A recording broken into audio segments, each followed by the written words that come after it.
ada 3 ketika. Malaikat yang mencatat kebaikan dan kejahatan ni terpisah daripada kita. Mana 3 ketika? Yang pertamanya ketika qada hajah. Qada hajat, malaikat yang mencatat kebaikan dan kejahatan akan berpisah daripada hamba ni ketika hamba qada hajah, sama ada buang air kecil ataupun buang air besar. Ketika bersetubuh, ketika mandi. Malaikat yang mencatat kebaikan dan kejahatan ni akan berpisah daripada hamba. Ketika qada hajah, ketika bersetubuh, ketika mandi. Tetapi walaupun malaikat yang mencatat kebaikan dan kejahatan ni berpisah daripada hamba, tetapi tidak tertegah. Malaikat ni nak mencatat kebaikan dan kejahatan sebab mereka, Allah Ta'ala beri pengetahuan kepada mereka. Pandai ni. Bukan pada masa qada hajah. Baru dengar orang ngajar. Masa qada hajah ni, malaikat yang mencatat kebaikan dan kejahatan, dia akan terpisah daripada hamba. Pada masa jambang tengah berok ni lah, kita pun share mengumpat. Share banyak-banyak. Sebab malaikat yang mencatat kebajikan ni tak ada dengan kita ni. Bila lagi masa berok ni? Masa berok ni duk share umpatan. Nanti lepas dia berok, tak boleh dah ni, nanti malaikat catat. Dah. Walaupun malaikat yang mencatat ni terpisah daripada anak Adam, ketika qada hajah, ketika bersetubuh, ketika mandi, mereka masih lagi boleh mencatat kebaikan dan boleh mencatat kejahatan sebab tidak tergah daripada mereka pengetahuan yang dikurniakan oleh Allah Subhanahu wa ta'ala. Tapi nak ceritanya, malaikat yang mencatat kebajikan kejahatan pun ada 3 terpisah daripada hamba. Malaikat hafazah sama sekali tidak pernah terpisah daripada hamba walaupun qada hajat.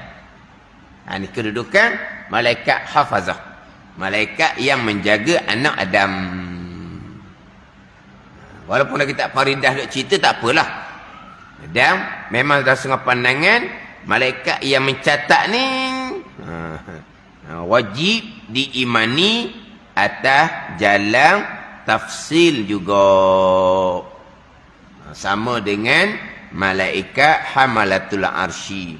Tapi dah kita selama-lama kitanya. Selama-lama kitanya malaikat 10 je. Malaikat 10 je yang kita tahunya. Malaikat hamalatul arsy, kita tak tahu langsung 4 malaikat yang mendengar aras. Lepas kiamat jadi 8, tak tahu langsung. Tak apalah, pada kitab faridah ni pun samalah. Hak wajib diketahui atas jalan tafsirnya 10 malaikat.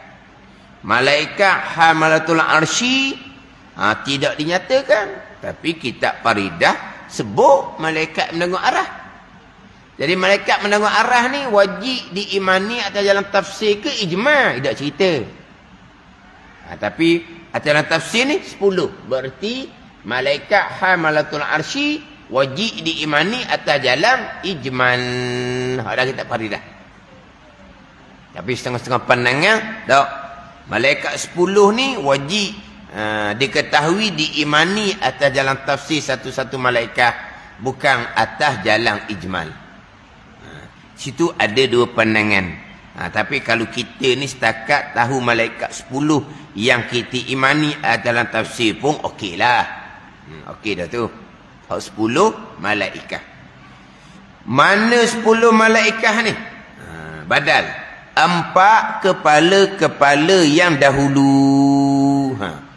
4 sekarang ni.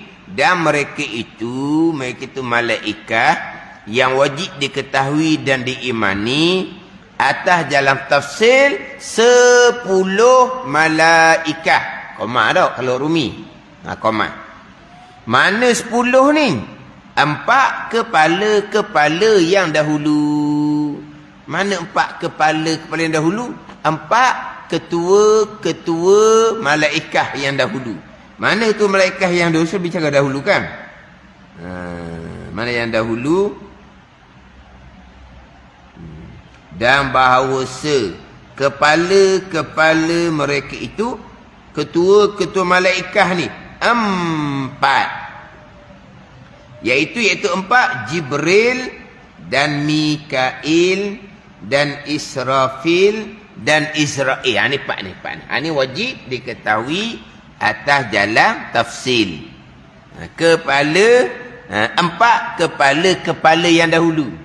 4 kepala, iaitu ketua-ketua malaikat yang dahulu, Jibril, Mikail, Israfil, Israel. Ni 4 ketua malaikat ni yang mentadbir alam, yang mengatur perjalanan alam. 4 malaikat ni. Tadbir ni majazi. Letak je. Mudabbir hakiki Allah Ta'ala. Yang tadbir hakiki Allah Ta'ala lah. 4 ketua malaikat ni dia mentadbir alam. Majazi letak pada zahir je. Jadi samalah juga. Kan kita manusia ni kan pentadbir. Dia ada pentadbir masjid. Dia ada pentadbir harta. Dia ada pegawai takbir. Takbir tu pada zahir. Yang takbir hakiki Allah Ta'ala. Tak ni. Ni kalau orang salah pengajian kok. Takbir ni hak Tuhan belaka. Duk takbir, duk susung, duk rancang, duk takbir. Kerja Tuhan belaka takbir. Nabi SAW bersabda, At-tadbiru nisful ma'isyah. Nabi kata, At-tadbiru nisful ma'isyah. Tadbir, susung atur, rancang, setengah daripada kehidupan manusia. Tadbir lah, kena atur, kena susung. Macam mana Nabi nak hijrah ke Madinah? Nabi takbir, Nabi susun, Nabi atur. Nak lalu jalan biasa ke nak jalan yang lain? Kalau lalu yang biasa, jadi orang kafir Quraisy ni nak pergi Madinah. Jalan tu. Nabi lalu kut jalan lain. Kemudian ada pula pemandu yang tukang tunjuk jalan. Tapi pemandu ni pula bukan hak beriman dengan Nabi SAW. Yang dijadikan sebagai pemandu tu orang kafir. Tengok. Tapi nak ceritanya, Nabi nak hijrah ke Madinah, Nabi tadbir, susung, atur. Nak keluar daripada rumah, nak tinggal siapa di tempat tidur Nabi. Cari juru pandu, tunjuk jalan, nak pergi ke jalan mana ni, nak pergi ke Madinah. Pada ni. Ini tadbir. Nabi tak boleh ke? Ya Allah, sampailah aku ke Madinah. Nuh, Sidratul Muntaha ketika Mi'raj tu boleh sapa Nabi. Dah. Isra' lagi ke Baitul Maqdis, Mi'raj lagi sampai ke Sidratul Muntaha. Nabi boleh sapa? Nak pergi Madinah? Allahumma ajalah. Sapa Madinah? Tapi syariat, macam mana Nabi atur perjalanan syariatnya macam mana? Kalau Nabi Allahumma sapa, lepas tu kita umat Allahumma tak sapa. Lepas tu kita nak rancang macam mana? Sebab tak ada yang diajak oleh Nabi. Pada ni. Apa Nabi ajar? Ni, makan Nabi ajar.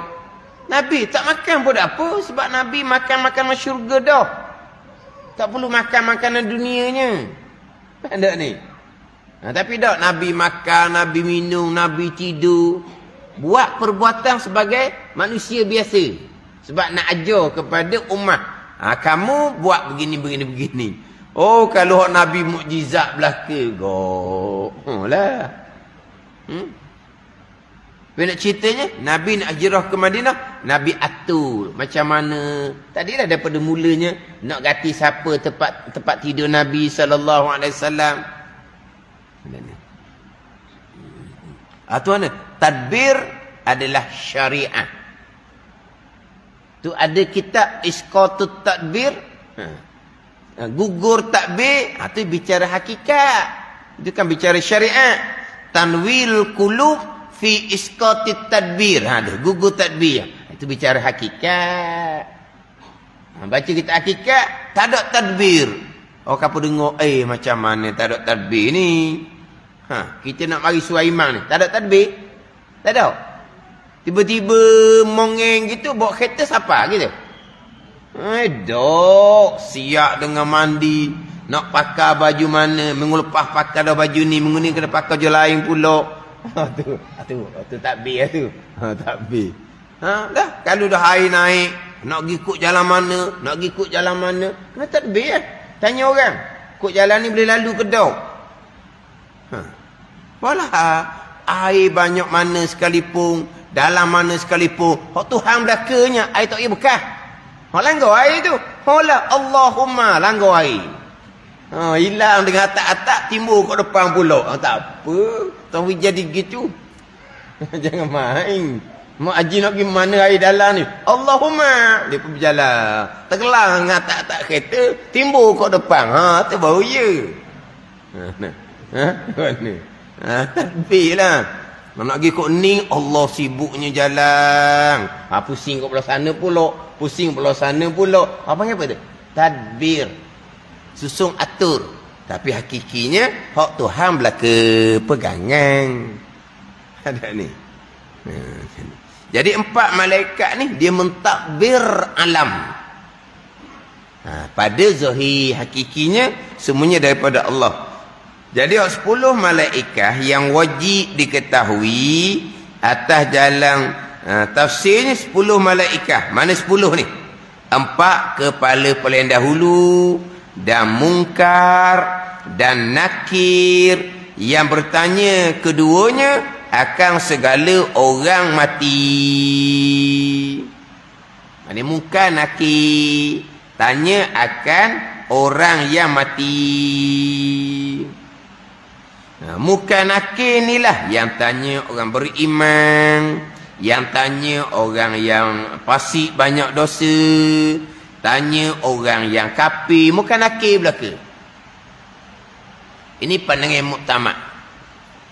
Tapi berbezalah rupa malaikat ni, berbezalah cara tanya pada ni. Tapi muka nakir belaka. Orang beriman muka nakir tanya. Ada kata tanya 3 hari. Begitulah. Kemudian tanya bab apa? Tanya bab akidah permulaan dia. Dimulai dengan Marabbuk. Siapa Rabb kamu? Orang yang ada akidah boleh jawab Allahu Rabbi. Allah Tuhan aku. Apa makna Allahu Rabbi? Allah Tuhan. Mengesakan Allah pada perbuatan. Itu asas kepada tauhid rububiyah. Mengesakan Allah pada perbuatan. Tapi kalau mensyirikkan Allah pada perbuatan, hak ni perbuatan malaikat secara mutlak. Ini perbuatan syaitan secara mutlak. Ini perbuatan jin secara mutlak. Ini perbuatan manusia secara mutlak. Ini orang yang mensyirikkan Allah pada perbuatan. Lucu tauhid rububiyah. Nak jawab Allahu Rabbi macam mana? Lepas Fatihah, Alhamdulillahi Rabbil Alamin. Allah Rabb, Allah Tuhan. Tapi mensyirikkan Allah pada perbuatan. Lucu Allah sebagai Rabb kalau seumpama tu. Pada ni. Tanya bab akidah. Mana orang beriman ke orang yang banyak dosa kafir ke muka nakir belaka. Tapi setengah pandangan dia kata muka nakir ni kasar. Tanya soalan keluar berapi. Pandang ni. Pada muka nakir ni. Tanya orang yang banyak dosa, tanya orang kafir je. Orang yang beriman, malaikat lain pula. Mubashirun wa bashir. Malaikat lain. Ini panggil da'if lah. Pada muktamad, muka nakir yang tanya. Muka nakir tanya ni ada. Yang muka nakir tanya, ada yang satu daripada malaikat ni yang tanya. Dia tak samalah juga. Ada dua-dua sekali tanya. Ada dua-dua sekali tanya. Ada muka saja tanya. Ada nakir saja tanya. Dah mati ramai ni, muka nakir nak tanya macam mana? Dah mati ramai. Ada ni. Macam Israel lah. Cabut nyawa. Cabut macam mana? Orang mati ramai setiap saat. Tak setiap saat. Jangan cerita setiap hari. Jangan cerita setiap jam. Setiap saat. Ramai mana mati? Lepas tu Israel nak cabut nyawa. Sempat ke Israel cabut nyawa? Dah setiap saat, setiap detik tu ada orang mati. Macam mana ni contoh ni. Ni musibah ni. Kapal terbang meletup. Di dalam tu ada 300-400 orang. Di saat yang sama mati. Lepas tu bukan ni Israel nak cabut nyawa macam mana? 400 orang ni. Mana? Hak tu hak setempat, satu dunia. Jauh-jauh. Setiap saat ramai mana mati. Macam mana Israel nak cabut nyawa? Ni muka nakir ni. Orang mati ramai. Macam mana muka nakir nak tanya? Ya, memanglah setengah pandangan. Muka nakir ni memang 2 malaikat je. Yang bertanya 2 tu je, muka nakir je. Tapi sebab muka nakir ni besar, sempat tanyalah bagi malaikat yang besar. Kata setengah, yang bertanya soalan tu ramai malaikat, muka nakir ketua. Pada ni sekarang yang mati tu ramai. Yang mati tu ramai. Jadi muka nakir ni 2 je. 2 je. Dah tanya tu satu dunia tu 2 je. 2 je yang tanya. Lepas tu sempat besar. Dia besar malaikat ni. Mana setiap saat malaikat muka nakir 2 ni lah yang tanya. Satu pandangan. Ramai malaikat yang tukang tanya dah di alam barzah ni. Muka nakir tu ketua dia. Sama juga dengan cabut nyawa. Satu pandangnya Israel satu yang cabut nyawa. Dah ramai Israel besar, dia bercabut seketok. Satu pandangan ramai malaikat cabut nyawa, Israel ketua. Dia ada 2 pandangan lah. Ada ni. Doklah. Hak nak kena tanya sekarang ni. Hak mati ni ramai mana yang nak kena tanya? Yang mati pula sesaat, ramai mana yang mati? Yang mati Israel cabut nyawa. Hak alam barzah muka nakir yang tanya soalan. Yang mati ramai sesaat, di alam barzah pun ramai yang kena tanya. Nak tanya macam mana?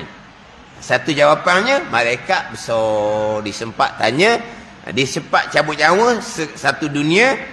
Muka nakir tu malaikat yang besar, dia sempat tanya mana-mana orang mati di masa yang sama. Itu satu pandangan lah. Satu pandangan malaikat yang tanya di alam barzah ramai. Ketuanya muka nakir. Malaikat yang cabut nyawa pun ramai. Yang ketuanya Israel. Gitulah. Dan Ridwan yang menunggu syurga. Malik Zabaniyah yang menunggu neraka. Ini semua ni ketua-ketua belaka. Ridwan yang menunggu syurga, Malik Zabaniyah yang menunggu neraka. Yang tak pernah senyum. Nak senyum macam mana? Tunggu neraka hok panas. Senyum macam mana? Adang Raqib dan Atid. Satu pada kanan mukallaf yang baligh serta berakal. Kanak-kanak tak ada Raqib Atid. Orang gila tak ada Raqib Atid. Raqib Atid ni satu pada kanan mukallaf dan satu pada kirinya kiri mukallaf. Orang yang baligh serta berakal menyurat mereka itu. Menyurat, mana menulis akan sekalian kebajikan dan sekalian kejahatan. Kejahatan ke, benda yang sia-sia ke, hingga hatal anin fil maraq, hingga hok ngeluh pada masa sakit tu pun malaikat akan catat. Satu sebelah kanan, satu sebelah kiri. Ni hak kita biasa duk belajar. Roki belah kanan, atik belah kiri. Hak ni yang kita biasa belajar gitulah. Tapi pandangan yang muktamaknya, roki atik sebelah kanan, roki atik sebelah kiri. Roki atik sebelah kanan, roki atik sebelah kiri. Ada ni. Sebab dalam ayat Al-Quran, wa ma yalfizu min qaulin illa ladaihi raqibun atid. Ma yalfizu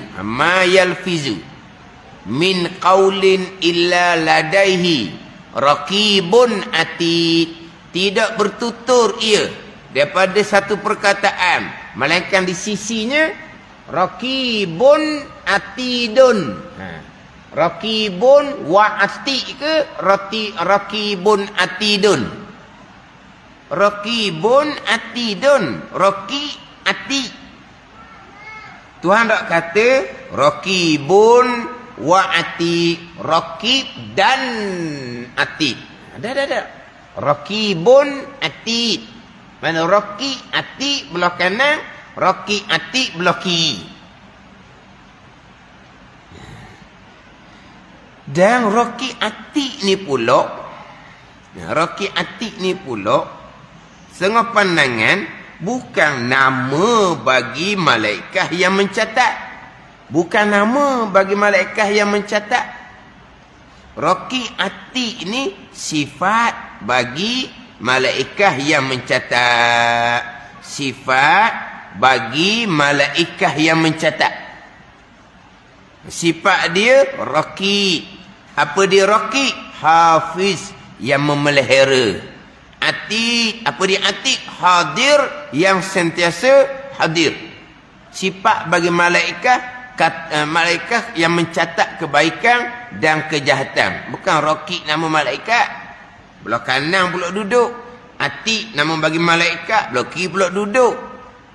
Tapi dalam kitab kita ni pakai pandangan raqib, malaikat belah kanan catat kebaikan, atid malaikat belah kiri catat kejahatan. Mana dalam kitab Faridah kita. Tak apalah. Tapi ada pandangan tak? Belah kanan satu malaikat, sifat dia raqib atid.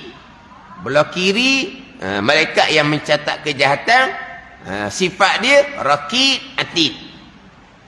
Raqibun atid. Malaikat yang menjaga, malaikat yang hadir. Sebab raqib makna dia hafiz, yang menjaga.